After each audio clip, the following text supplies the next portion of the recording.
Finally, we have Dr. Polly Verghese. So you heard a lot from the startup. Now let's hear from an absolutely different vantage point.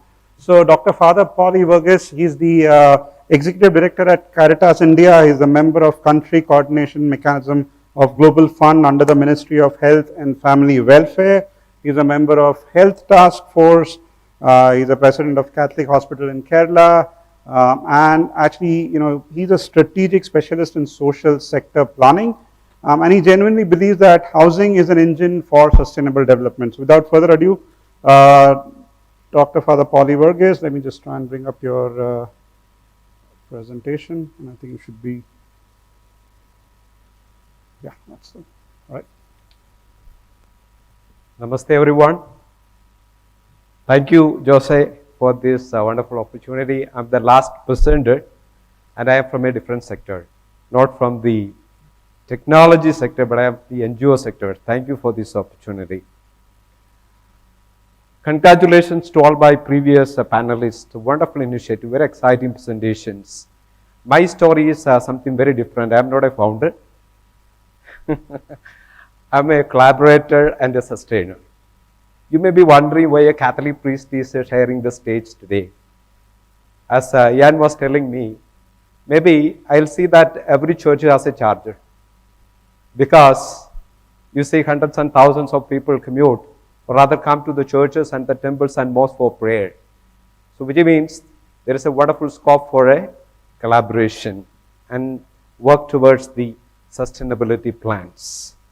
The buzzword today is sustainability and enabling collaboration for sustainability. Let's not forget the 5 P's of sustainability: people, planet, peace, prosperity, and partnership, which are the bottom lines of SDG around which we are reflecting on this particular topic today.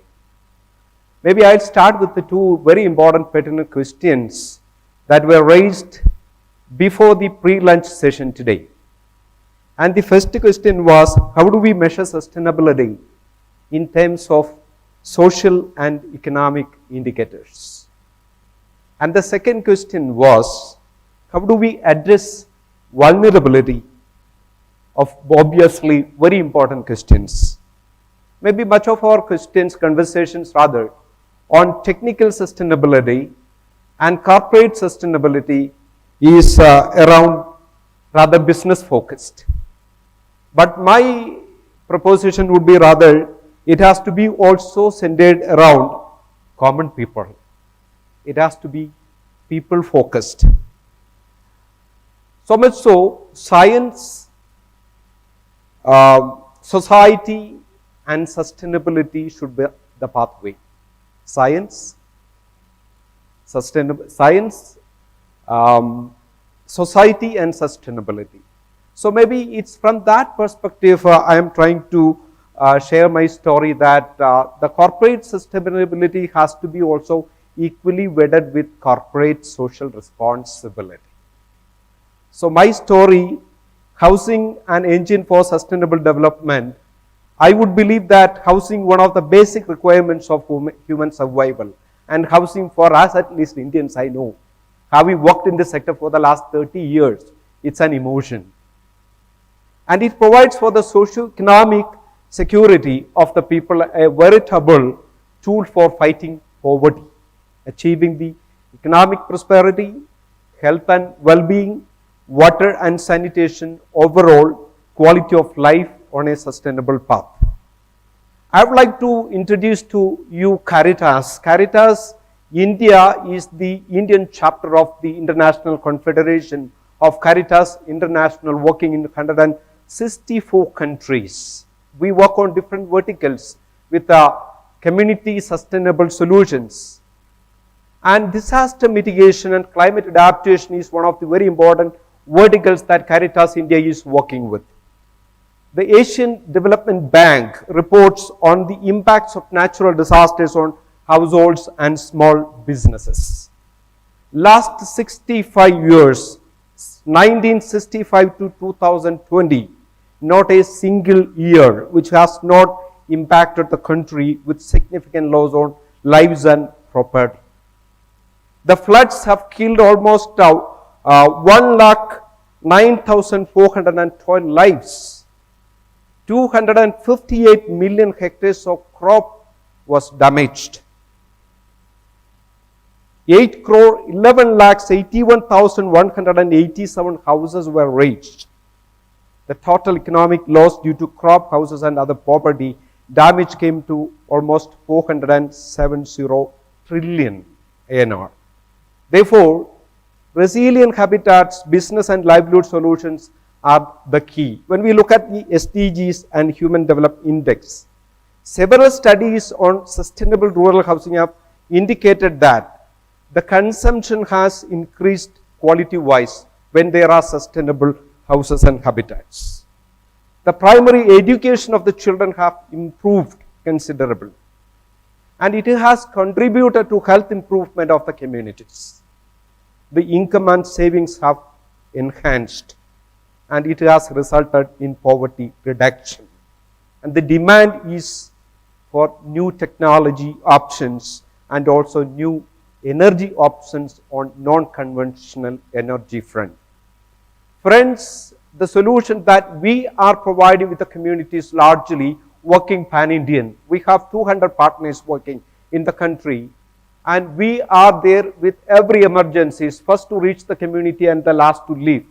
And we know that houses have been damaged, and wherein we are coming with low cost of housing design. This particular design, among the many other design, is something prefab, which is going to be a very strong sustainable solution. And I do see that there is a lot of opportunity for collaboration with all my previous panelists who were proposing wonderful solutions for our sustainable houses. And that is my take here as a national organization.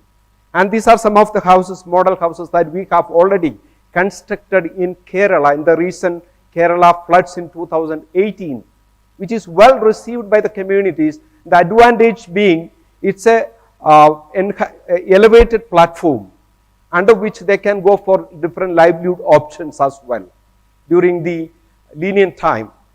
And friends, this is a wonderful design which we are doing in the Kuttanad area of the Alapi districts of Kerala. Wonderful housing options that is coming with, which is well received by our communities, which is so eco-friendly as well. Friends, this is another single model of this particular beautiful house, which is very culturally specific and well received by our communities in that particular respective place. And rebuilding homes is one of the main agenda of Caritas as a national organization, rebuilding homes and rebuilding lives. And these are the houses which we constructed in 2004 for the tsunami victims in the coastal areas of Tamil Nadu, Kerala and Andhra Pradesh. And another model which we do in Sikkim, Nepal and Himachal Pradesh, earthquake resilient models. And this is the another housing program which we did for the Gujarat earthquake in 2001 in Bhuj and Kutch area. Almost 13,000 houses we constructed, which was so claimed by our Prime Minister Narendra Modi ji when he was the then Chief Minister of Gujarat. And this is another beautiful model which we have constructed in Kerala under the tsunami resilient housing building programs. And these are some other beautiful models of flood resilient houses in the state of Kerala. And my dear friends, it's not just about housing. It's about habitats, which has an option for livelihood, non-conventional energy, water and sanitation. I'm very happy to be present, to be part of this particular conference. But I see that all these socially sustainable models can be equally integrated with technology options and non-conventional energy solutions. And that is going to be the key for sustainability for our community. Thank you so much for your patient listening. Thank you, Josh, for this opportunity.